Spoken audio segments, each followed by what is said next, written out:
थंडीच्या दिवसांमध्ये मस्त गरमागरम कुरकुरीत खायला आपल्या सगळ्यांनाच खूप जास्त आवडतं. तर आज मी तुमच्यासाठी एकदम कुरकुरीत अगदी 5-6 मिनिटात तयार होणारा कांद्याची गोल भजी कशी बनवायची ते बघणार आहोत. गाड्यांवर विकत मिळणाऱ्या एक प्लेट भजीच्या तुलनेत अगदी सगळ्या कुटुंबासाठी पोटभर तुम्ही ही भजी तयार करू शकता. तर हिवाळा स्पेशल असा हा बेत तुम्ही सुद्धा नक्की करून बघा. रेसिपी जर आवडली तर एक लाईक नक्की करा. रेसिपीला सुरुवात करूया.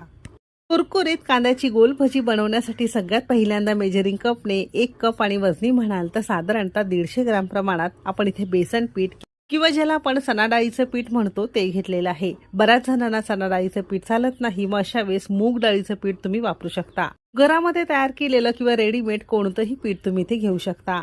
भजी मस्त कुरकुरीत होण्यासाठी साधारणतः 2 चमचे नाश्त्याचे आपण इथे रोजच्या वापरातलं तांदूळाचं पीठ घेतलेलं आहे. भाकरीसाठी जे पीठ आपण दळून आणतो अगदी तेच वापरलेलं आहे.